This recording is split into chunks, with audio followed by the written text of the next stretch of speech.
I think I did pretty good. 20 bucks for everything you see here. Went to a yard sale. One of my favorite yard sales a local guy does. He buys out storage units, and holy cow, very reasonable. This is the second time I've gone there, and he's given me a great deal. It might help that we have nice conversations and we're on the same side of the political spectrum. But yeah, this thing alone was fascinating to me. I've never seen it. This pyramid thing, kind of wild. I like it. It's different. It's weird. Weird nightlight situation. I'll go through the cars here in a minute. Alright, so I'm going to unpack all this stuff and show you guys everything I got in a minute here. Alright, I think that's a pretty good score. A lot of stuff here. A lot of beat up, cheap stuff. But again, you know, I'm not... You go to yard sales and people want $1 a car for stuff like this. These guys are very reasonable. Which is why I picked a whole bin full of stuff. Because based on my experience from last time, yeah, the price is right. He's reasonable. He's not greedy. He's not one of these idiots who thinks everything's worth all kinds of money. He does tell you straight up when you get there that there will not be any red lines in any of the bins he has. He has gone through them. All the red lines are set aside. He keeps all those, and that's fair. You know, I get it. I mean, I would do the same thing if I was in his position and I did these mega yard sales and I bought up storage units. Part of the fun would be to keep all the red lines. Totally get that. Can actually appreciate that as a collector. Yeah, a lot of cool stuff here. And Jeff gave me a blue one of these and I had a white one, or it might be the other way around. This Grand Fury. Of course, my dad drove a taxi cab, 1986 Grand Fury, or 85 or 84 or whatever. Grand Fury. When I was a kid when we first came to America, so that was an exciting one. That's pretty cool that I now have a third color of it, a third variation of it. Almost ridiculous. This is funny. Look at this derpy Chevy Venture, right? So first of all, it's a cheap toy, but from an era when, look, there's still opening parts. It's a pulled back car, I believe. Actually, this one isn't a pulled back car. But look at this nonsense. So made in China, Ford Venture. What? Really? That is absolutely a Chevy Venture. Oh man, I love it. It's so ridiculous. This Mercedes is generic, but again, pretty cool actually.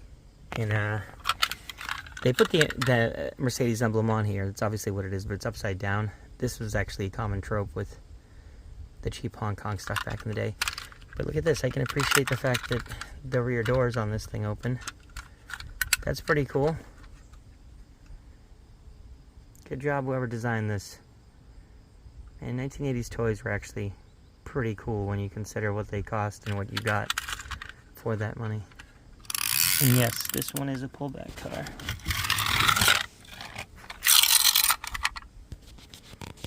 Pretty cool. I mean, for me, mostly it's the fact that it's a Mercedes that makes it exciting.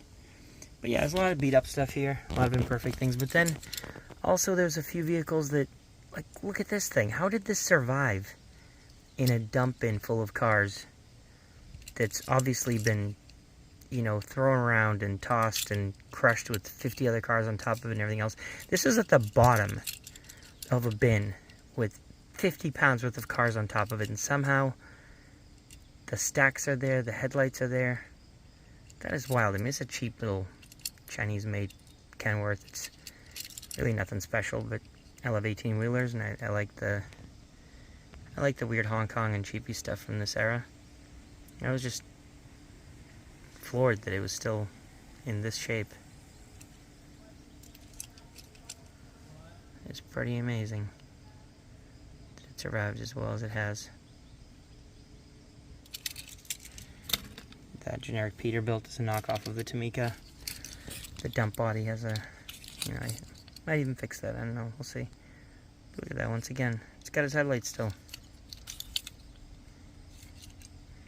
This is a cheap knockoff, and yet it's definitely better than any $1 Hot Wheels in a store today. Doesn't even exist. You can't even get a Hot Wheels car for $1.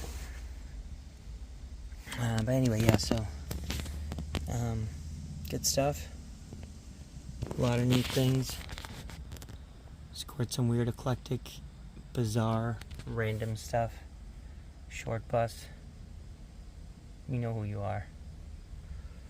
This thing's cool. You just gotta get a carburetor. Actually, well, an air intake essentially for the top of it. This needs to be fixed as well. The little prop rod situation. So you can leave it up, leave the funny car body up. How cool is that? I'm not even a Mustang guy, and that's awesome. I'm gonna fix that up. Actually, I might make the Corvair rear-engined as it should be, the Muscle Machines Corvair, and plop that engine right off of there, and then put that air cleaner, air intake on here. Just thinking about doing that. But you look at the detail on this thing. This is a Super King, by the way. The Matchbox Super King. How cool is that? Just Can-Am. It's kind of derpy. Most of the paint's gone, but still awesome. Pullback square body truck. Apparently, it's a turbo. That makes perfect sense. But, you know, it is what it is. Pez dispenser. This Porsche, I mean, the package is mangled, but still not bad for what it is. Look at this thing, and it's mint because it's never been out of the package. Absolutely perfect. Alright, that's about it. I don't want to keep going off. And actually, wait a minute. You know what? One last thing. Let's check out this one. Transform this back into a robot. I found it as a robot. As Optimus Prime.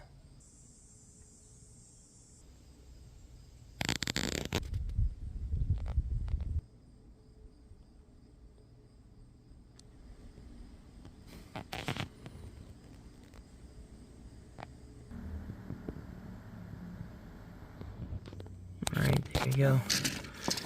Pretty derpy, cheap Transformer, but I love it. I never got any Transformers as a kid. They were kind of overpriced. My parents thought, you know, they stick to the cars and the Legos. So anyway, yeah, I think I did pretty good.